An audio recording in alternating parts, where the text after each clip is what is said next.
On today's episode of the show, we're talking with our guest coach, Joe Demore. Joe has a ton of experience coaching football, both the youth sports level and in the summer with the Essex Ravens in the OPFL. He's coming off a 2019 OPFL Senior Championship, where he helped run one of the most prolific offenses in the league. We're really excited to talk to him a little bit about some different pass concepts that he likes to use in summer football, and really appreciate you having you on the show. Hey, thanks for having me. So we'll get right into it. I think a lot of coaches are looking for answers in the passing game. It's all about making things simple for the quarterback. So, what are kind of some of your go-to ways that you can keep your read simple, and put your guys in good situations to be successful passing the football? Well, I think really the first thing for me was really the transition from university football to, summer football, and the fact that we don't have as much time with the kids, coming in. We're only practicing twice a week. So I really had to kind of design an offense that could be, productive at a high level, but at the same time, not be so complex that, the kids had trouble learning it. And, we went in there, I had a kind of a plan with a playbook and things like that. And as the weeks went on, we tried to limit the amount of plays that we're adding each week because of the amount of time we had. And, by the end of the year, you could see offensively, I think the first couple of weeks, the kids, struggle a little bit just trying to learn the concepts. And it was something new that, the Essex Ravens have always been a power running football team. And, For I sure. kind of opened it up a little bit and threw the football a lot more. So it was a bit of a learning curve for them. But you could see after, I think, about week 3 or week 4, we really started to kind of, hit things in stride. And I think at some point we're averaging over 40 a game, close to the last 4 weeks of the season and through the playoffs. So really for me, it was all about the quarterback. I had 2 really talented kids with, Emmett and Dylan, and they shared pretty much the load through the whole season. And both of them had, different skill sets. Dylan was more of a passing quarterback. He had some ability to run, but he really had a big arm.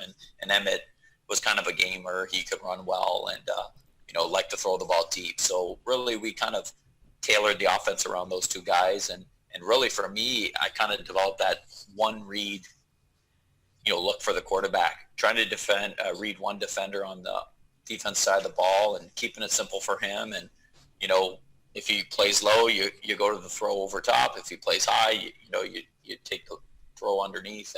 And it really worked well for us. And once they kind of established the understanding of who they're reading on each and every play, it kind of came clockwork. And it was easy to evaluate them. When they came off the field, it wasn't like, what did you see? We didn't have to get into those conversations. It was like, what did the Sam do? Oh, he chased the under. Well, then who were you supposed to throw to? The over. Okay. Well, then those were easy to kind of correct those mistakes because it wasn't about like, well, I thought I saw this or I thought I saw that. It was simple.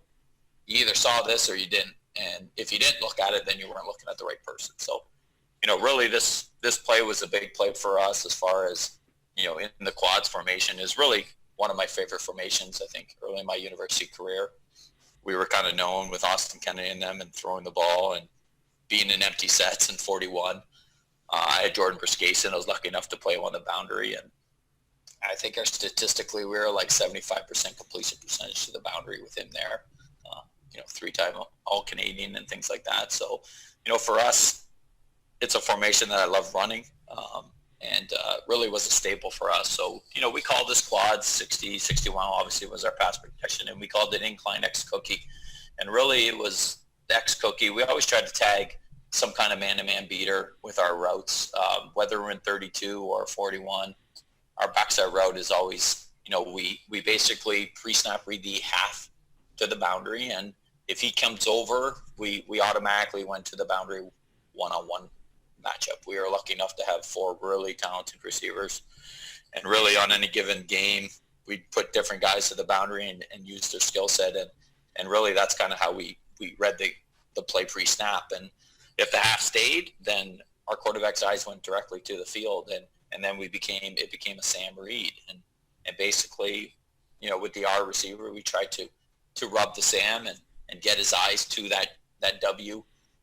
So we try to outside release him, open up his hips, and get his eyes basically looking at that W who's running right at him, and then banging out. And basically our goal is to get him to chase that W. And if he did, our quarterback went right to the Y. Now we have it designed here like a post, but really it became just a sit route in the whole outside release, the half, we cleared them, and then we kind of just sat in that big open and space there. And really the Sam, if you chase the W, we went to the Y. If the Sam opened his hips, either ran with the R or opened up and carried deep into the hook to curl, then we would check it down to the W. And really that's, kind of the play design. And we had the Z come down and try to pull the half out of there so he couldn't play the W. And really that's kind of how the play was designed. So, I'll go to a couple little clips on film here for you guys. And that simplicity is huge. I think especially when you're dealing with high school football athletes or summer ball, being able to put your quarterback in situations where he's making that if-then kind of statement and feels comfortable making those throws, that can make all the difference. And, oftentimes I think when I looked at some of the stuff you guys ran last year, that simplicity was really that secret sauce that helped you guys be successful. Oh, for sure. And you could see as the season went on, the reads became more and more comfortable, and they almost became automatic for them. Early on, I'd have to quiz them. We'd call a play, and then, what was your read? And then they'd have to tell me who their read is. But by the end of the year, you could tell they knew exactly who they were reading. And, obviously they still got to make the throws, and you're going to see in some of this film that guys are open, but we get a bad throw or an incompletion. This right here was kind of frustrating for me because really design-wise, it was open quite a bit during the season, but we didn't hit it quite often. We really struggled with the receiver kind of finding the right spot and the quarterback overthrowing him or leading him too much and things like that. So, we'll go through a couple of the clips here, and sure. I'll show you. So the first one is early in the season. I believe this is Niagara. So as we can see here, like defensively, they did some different things. They wanted to play man. Actually, ends up being a man coverage. They kind of disguise it a little bit, but come in here, and as we open up, the Sam actually, we have a receiver takes an inside release on him, and we try to avoid that because now the Sam's not really looking at anything, and we're not really influencing him. So we would have loved the inside receiver R to give an outside release so he could get those eyes on that W that's wide open right now. And then also we want that vertical to influence that free safety who ends up flying downfield here. So he comes flying down, but as we can see, the W is the throw. So the Sam didn't basically chase, so we should be throwing this right to the W right now. And he does make that throw. Now, our receiver tries to do too much and ends up really not gaining much out of the deal, but the throw was correct, and that's kind of, where we started off, making the right throws. Here, this is up in Burlington here, and same principle. So we get the Sam chased, the vertical, and then the W really, he's got two throws because it looks like the half carried high. They're playing a cover 4 look on us, and basically it looks like one of the linebackers chasing out to the number 1 there. So he really has either the W low or he does attempt to throw to the curl route, which is open, but again, makes a bad throw to a wide open guy. You know what I mean? So he really had two choices there. Conceptually, teams did this late in the season with us. Burlington was actually really early, and they did beat us early in the season, but you could see that they did not want to give up the vertical passing game with really 5-6 defenders deep.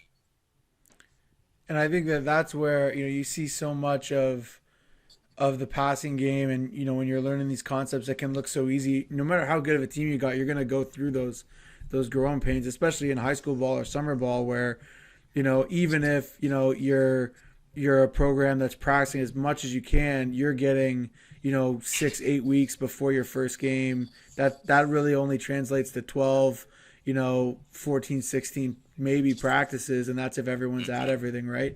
And it's tough with guys playing multiple sports and that. So that's where I really think this simple approach can be super beneficial.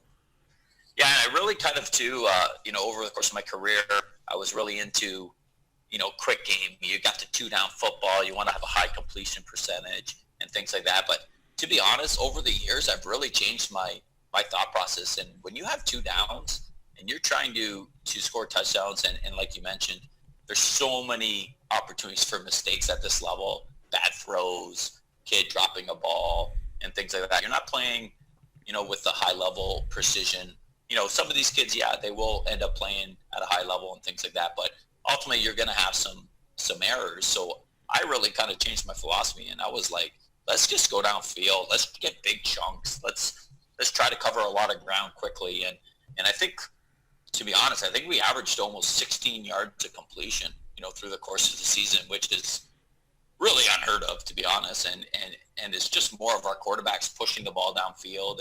And we really didn't have a quick game. Everything was mid-level to deep, and we were trying to get big chunks all the time. And this play really, for us, was designed to be a big chunk play. So, again, so right here we see the Sam chases. So we really get this design the way we wanted. This is historically, this is kind of how it looks like on paper. You get the R vertical, he actually gets the free to chase and what looks like, I think, the Mike linebacker to chase.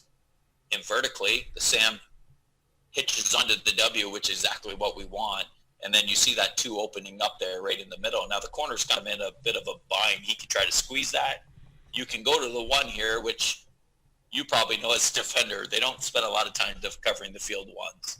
Yep. Burlington really made it kind of a staple of not defending our 1, and it got frustrating in the game when I was, trying to call the plays and kind of say, hey, we got to look at the 1, like they're not even defending them. And this is something that McMaster used to do a lot at the university level, is they put the corner inside of the numbers and basically was like, yeah, we'll give you that 1 throw all day long if you want to make it, and we'll rally to it, but we're not giving up the vertical by the 2 or the 3. So, this is kind of where quarterbacks have to kind of be readjusted during the course of a game, because that 1 throw is really not a read for us. Obviously, we can't have them reading 3-4 guys. So that wasn't an early read. But late in the game, we would be like, hey, the 1's open, like no one's defending him. You got to get your eyes there. And that's kind of how we would adjust. For sure. But this is such a great, clean look of that Sam diving down and that second level window you're looking to hit. And I think absolutely. What you said with, trying to take shots down the field, especially because you're going to have to sometimes. Like that's one thing. And I love quick game, and it's something that I go back and forth with as an offensive guy is, do I take what they're giving me, or do I try and, maybe be a little lower percentage, but really get value out of those shots? And part of what I've kind of realized is you're going to be in second and long sometimes. Like you're going to have to be proficient at getting first downs. And, even if you look at the highest levels of football, there's not a lot of 8, 10, 12 play drives, right? Even in the NFL and the PFL. There's not. There's too many mistakes, penalties, like you said, drop balls and all that kind of stuff. And really, you're right. And that's kind of why we trying to change the philosophy. And it's a lot harder to complete 8 to 12-yard passes when you're always completing 3 to 4-yard passes. Yeah. You're doing that on a course of a drive, and then all of a sudden, like you said, you're in a second and long, and it's like, oh, crap, like we just ran 5 straight plays that completed 4 yards, and now on our 6th play, we completed 5, and we're punting. So really for us, it was kind of quite the opposite. Now, late in the year, teams started to defend us vertically, and really you got to get your quarterback's thought process to kind of switch a little bit. And, our guys got greedy. If you watch our championship game against Ottawa, that was the second time we played, and we really, scored at ease a little bit with Ottawa the first time we played them. But they really did a great job. They're basically like, you were going to check down until, the cows come home. But our quarterbacks refused to check down in the first half. They were like trying to throw in double guard, trying to push the ball deep. And, we, went in there at 7-0 at halftime. And, we made some adjustments, and we were able to pull away a little bit late in the fourth quarter. But it was a much tougher battle. And like you said, the mindset of, pushing the ball downfield during the course of the game is I think, important to get accustomed to that. For sure. This again, just, it's a little tighter squeeze. Obviously, no one really commits, but, our eyes are really to our, we kind of tell him to Sam, what does the Sam do if he squats, and doesn't completely drop back? Then we want to take the bigger throw. He could have checked this down and it would have got cleaned up for about 3 yards. But, he was patient. He waited till the hole opened up, and he was able to get a big chunk here for 15. And I think, too, when you're taking those shots downfield, it puts a stress on a defense, and makes them feel like every play, hey, this might be the one they take another shot. and you get everybody on their heels, and you see these great mid-level windows. In our Laurier offense, the other day, Coach Galloway was talking about how 90% of the game you're playing between 5 and 18 yards down the field as an offensive coordinator in the passing game, and when you're taking those shots, right, you really free up that space on the field that you really want to attack anyway. When you're threatening those vertical shots, it really helps you put, like, here we're seeing this curl route or post route in behind the Sam linebacker. Those guys are wide open right in that window that you want, and it's because you're threatening guys downfield. Yeah, and as you can see, Hamilton here, like, look at their vertical group. They got 4 guys deep at realistic almost 20 yards off the ball, and Coach Underhill is their defense coordinator, who's been a staple and an outstanding defensive mind, and he was always, his philosophy was always like, we're not going to get beat deep, we're going to make you work for your plays here. And this is a great example of the mistakes that can be made.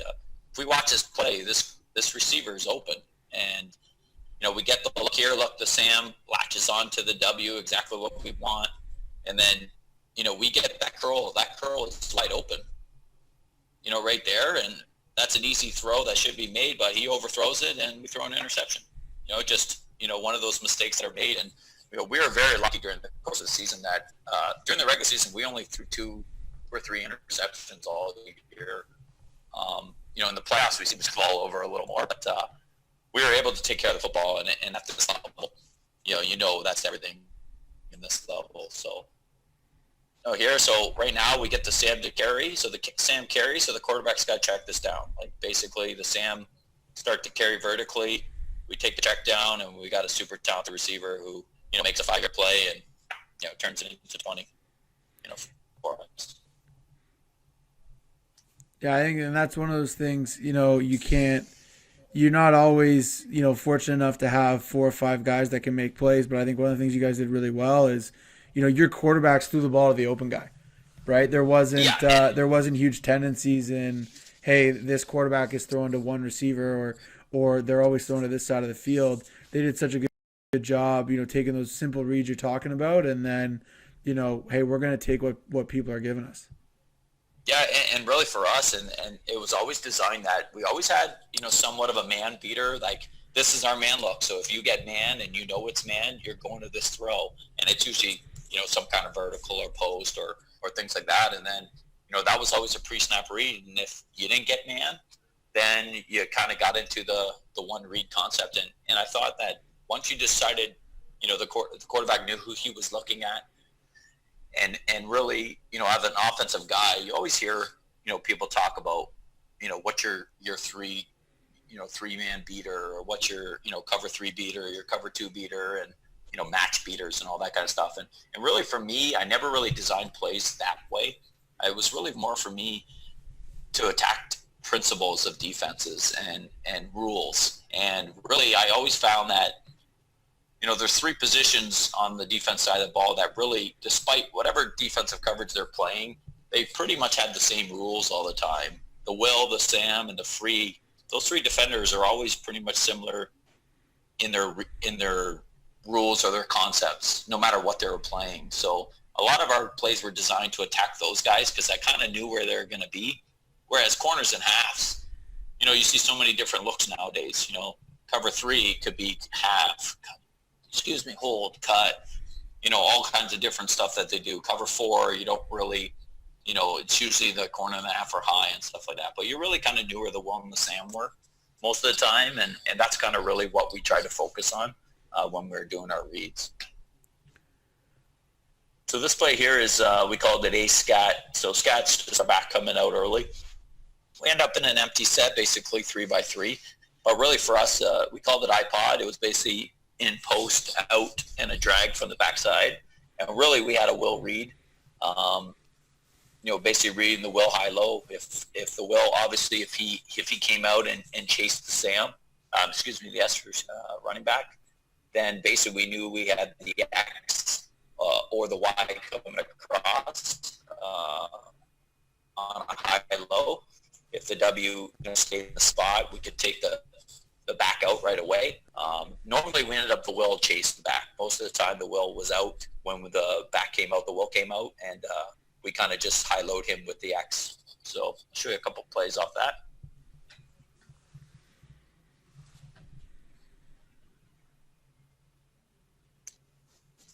So the side pocket here, so kind of snap. Just got a couple plays here. So we bring the back out. Really, the Wilt kind of comes out a little late, adjust a little bit to him. So we basically get this look here on a high-low. So the Wilt chases. So really, we're going to the big man right there. So we got a clean look. You know, and that's a good throw. And it doesn't hurt when you're receiver 6'6". And yeah, it's a pretty good target. He's a big, talented guy, and we played him on the boundary majority of the time, and just because of his great size. Dante is a super talented football player, and obviously that gave our quarterback a much clean look when you have a big dude like that coming across. And you know, our back, you know, our goal was to stay around 5 yards, and really because the Wilt chased, you know, the Mike's trying to play that, but you know, really if you look at, you know, my arrow showing the under as well. You know, really, basically, we're trying to tell that under guy, you're just going to replace the Wilt. So you're going to come across and sit there. And, you know, normally the Mike would chase that down and we'd have a much bigger hole here. Now the Mike tried to play vertical as well. So, you know, even though he does make this row, he could have checked down to the Y here, and it would have been, you know, something that we were okay with. But he makes a nice throw, and we get ahead. We get a big chunk. You know, take it in. That's, you know, a 12-yard play and another first down. So. And I think that keeping things simple, like often I think people think, oh, you got an empty pass concept, you got 6 guys out in the route. You know, how do you coach the quarterback to make those reads? And when you really make it about, you know, 1 or 2 defenders, you know, and then you're kind of game planning when you're going to use it, and your quarterback has those simple answers, it creates that sense of confidence that we're all trying to create in our guy throwing the football.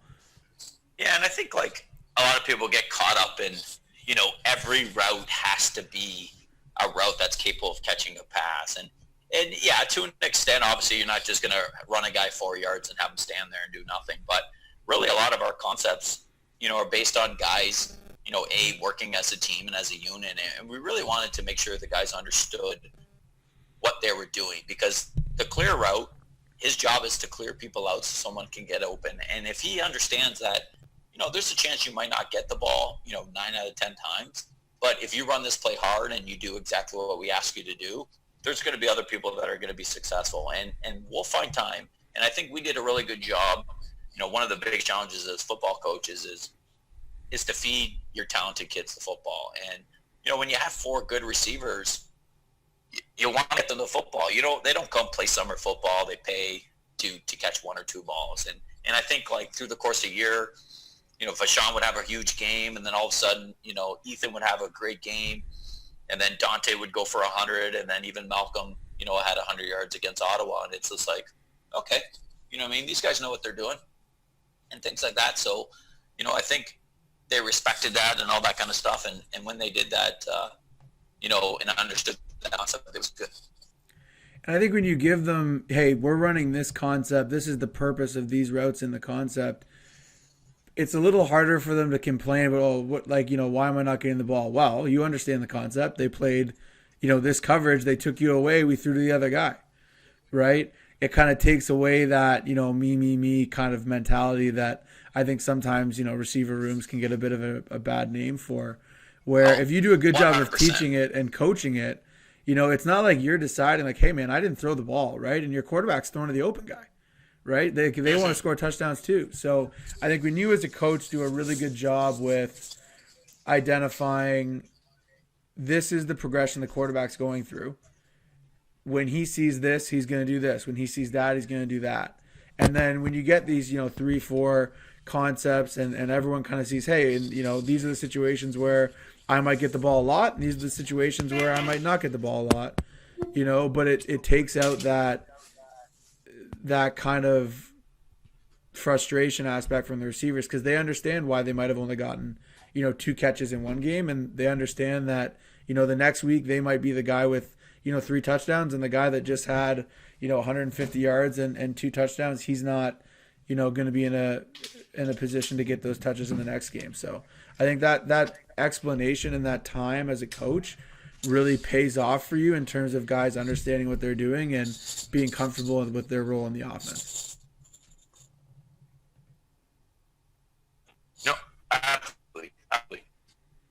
this last one here that you were talking about a little bit, so this was a big play for us.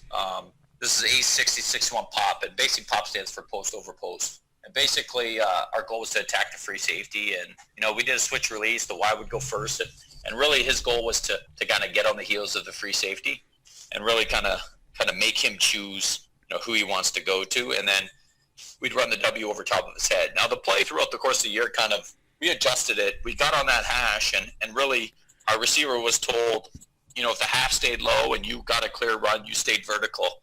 We didn't want to really try to break on the post and try to throw the ball over the free. We kind of stayed on the vertical on the hash. Now later in the year, the corners started to squeeze, and we basically said if the corners squeezed you, then you would break that into a post, and we would basically throw you open, away from the corner defender. So, this was a big play for us. We had it open often and things like that, and then we always kind of put a receiver, low, with the X coming under, just in case we had everyone kind of carry those two routes, and we could just check it down if we had to. As far as the man beater is concerned, the R was always our go-to there, pre-snap read. If we had man across the board, we basically took the R on a one-on-one, skinny corner route and we took that throw. If not, we stayed to the concept here. So. Yeah, I think this is the kind of play that a lot of people, we've seen kind of your horizontal stretch to the field, or your high-low on that field side linebacker, that horizontal / high-low on the boundary side linebacker. I think everyone has some kind of, free safety, horizontal read, multiple vertical, in their offense. And I think, the devil's in the details in terms of, I think a lot of people are, kind of confident in, okay, you're reading the free safety and those details around keeping the post skinny, that second post, or staying in the seam. That's where you really create the comfort for the quarterback. Because I've seen, this concept is one of those ones where theoretically someone should always be open. Those little details, I think, make a huge difference. Yeah, absolutely. And really, the big thing was trying to influence the free. Like a lot of guys, we always really told them we had a really smart player in Ethan that played the two there. And his job was basically, 9 out of 10 times we wanted him to take the free out and Vashon would get the free run. But then, later on, they got so worried about Vashon, they start to push. And we'll see in a couple of the clips here that Ethan becomes open. Now, the reason you get this too high look here, to start off with London, that's kind of why we push that corner route off the hash to the boundary, is really just to get that halfback who's staying high to get him out of there. Mm-hmm. So then, if the free does play Vashon, Ethan's open in the middle of the field. Basically, we push two vertical routes to get rid of the half to the boundary and the free to the field, and then the middle of the field becomes wide open. So, I'll show you a couple of these things here. I got a couple of clips from this. We ran this play quite a bit.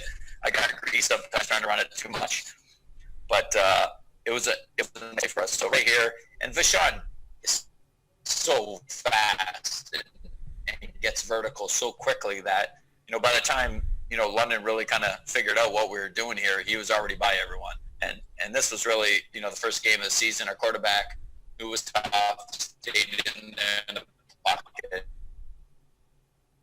Collapsing. London brought a ton of pressure. 7-man pressure is almost 60% of the time, and we really struggled with their 3-man line and their nothing like playing package. A 30 week one. Yeah, we had them week 2. Yeah. I was thankful that we had them week 2 and you guys had them week 1. Yeah, we come into the game and all of a sudden we see a 30 front. We're like, we just practiced 2 weeks of 40 fronts, and yep. You got a whole group of kids playing for the first time, and they really took it to us.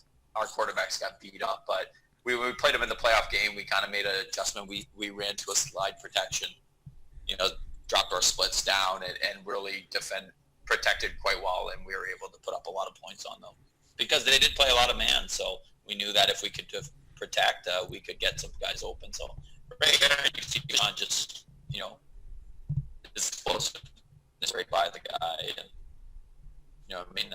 he's going to be a talented player at the next level, but he made some plays here. So here's against, Niagara. Again, the switch, obviously the film's not all that great, but if you look at this right here, if you look at this late, he makes the wrong read here. The free safety, squeezes Ethan and look at Vashon. wide open. But, that was one of those things where the quarterback can't come back to me and say, I saw this. Oh, I thought I saw that. Basically, his read was the free chase Ethan. His eyes should have gone right to Vachon. And he got locked on to Ethan and made, the wrong throw. He had a chance for a completion. Ultimately, Ethan dropped it, but those are those plays when he comes back and he's feeling good. If he did complete that, I would be, getting after him a little bit, saying like, hey, yeah, great completion, but it's the wrong read. And for me, that was a big thing during practice. I got on those guys, and they'd always kind of like not really understand me and like, hey, I just completed a pass for 15 yards and you're yelling at me. And it was more of like, because in a game that's not going to be there. You might have completed it today, but 9 out of 10 times that is not going to be there. You're going to throw picks and you're going to turn the ball over. So yeah, you got lucky this time, but you're making the wrong read. And for me, it was all about the read. Start with the read. If you make it right, then we got a chance for a successful play. So, and that's kind of really what I focused on. And as you can see here, it was incomplete. And look at like Vachon, that's a touchdown. And Coach Carter Donovan, who worked with me at the U, he always had this famous line on defense.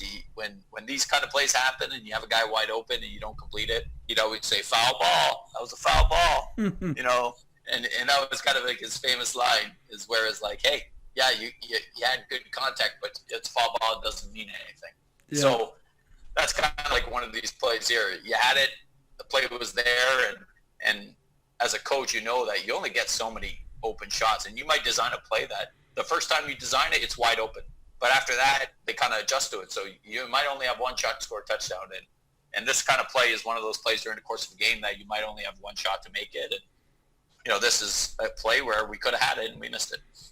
For sure. What's your footwork in terms of the quarterback's drop on? Because I think that's something that I've tried to learn a little bit more about myself, and throwing the vertical and having guys ready to throw the vertical, so that guy's not too far downfield, especially got a guy, like Vachon who's really got the jets.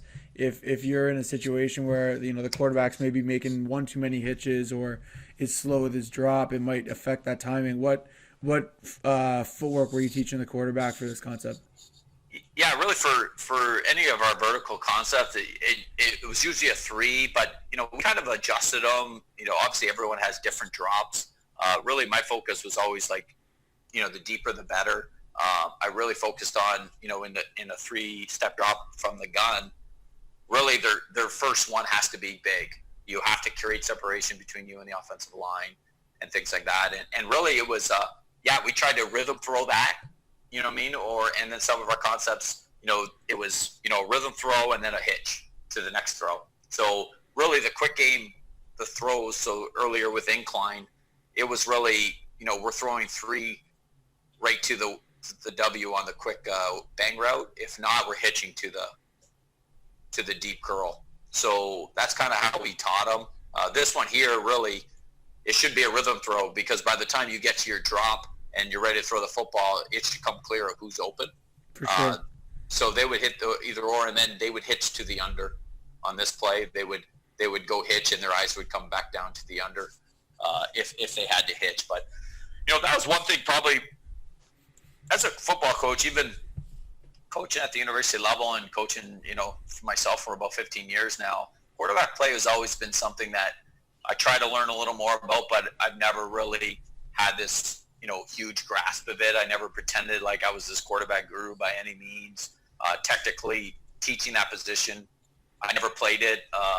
It's a complicated position, and I always try to surround myself as a football coach with people that knew the position well, either played it or had great knowledge about it and things like that. Because those things can be tricky. The footwork and stuff. I think at this level, it doesn't have to be that complex. I think high school kids, I played a lot of gun. You don't see me ever under center, because I think there's so many challenges trying to drop and read at the same time at the high school level. For sure. I think if you play under center, like you see it in the pros, they play, but these guys are experts and professionals. And you're asking a kid to drop a 5-step drop from the field and looking at a defense why he's doing it, it's pretty asking a lot of them. So really, I think The only time you ever saw us under center is usually on a quarterback sneak. So for us, it was gun 99% of the time, and really that was just basically more for making it easier for the quarterback. Absolutely.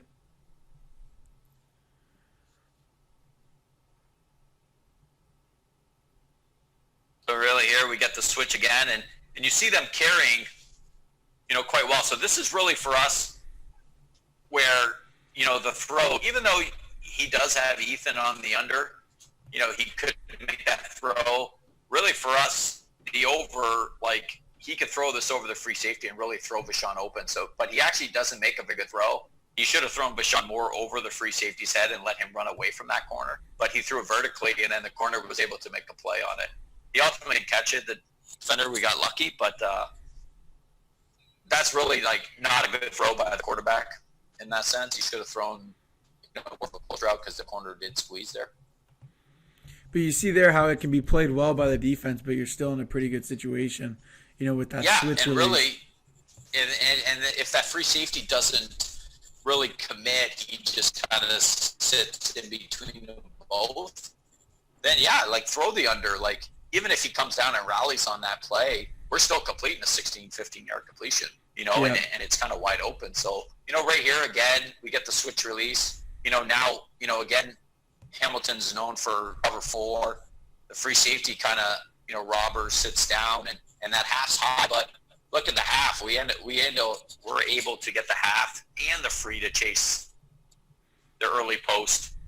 And we get the vertical there again. Vashon makes a great play and ends up scoring. But the play is open because we were able to get the half to chase that post route. So, even when half and the free are both there, if you run it right and you get a guy to influence someone, you can get guys open. Defensively, they have the right defense called. And you see here, it's kind of the benefit of that mentality of, hey, like, we're going to take our shots. You know what I mean? And you're in cover 4 on defense. Absolutely. You should be good, but, the switch release causes defenders to get their eyes in the wrong place, or, they're focusing on what they're seeing and their feet slow down and they lose their cushion. But I think, you can count on a certain amount of mistakes. I think what the big takeaway for me in looking at this here is the simplicity of, okay, we're reading one guy and our quarterback's triggering off that guy, and we're going to do the thinking on the sideline about, okay, which guy do we want to attack in which situation? Because all these balls are being thrown relatively on time, right? And yeah, they are. And it's a cut up, right? But, you see, hey, this is, in multiple games, in multiple situations, even with multiple quarterbacks, over the 3 concepts that we've taken a look at, the ball's coming out on time. And I think when you're an offensive coordinator and when the ball's coming out on time, that's when you really feel like you got some mojo going. Yeah, and you got a shot, and they're playing with a confidence and stuff like that.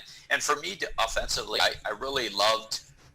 I always got into fun arguments with defensive coaches and at practice and things like that. And you talked about concepts and really like offensive guys, they make mistakes and they get caught up in things. So do defensive players. And really for me, I oftentimes design things to say like, hey, no matter how much you coach that guy not to chase that under, he is going to chase it every single time during a game because they're high school kids. They get excited and they get caught up in the moment. And when they see someone across their face, their first instinct is to chase them. Yeah. And really, I coached and designed plays based on kids doing things that I know they're going to do.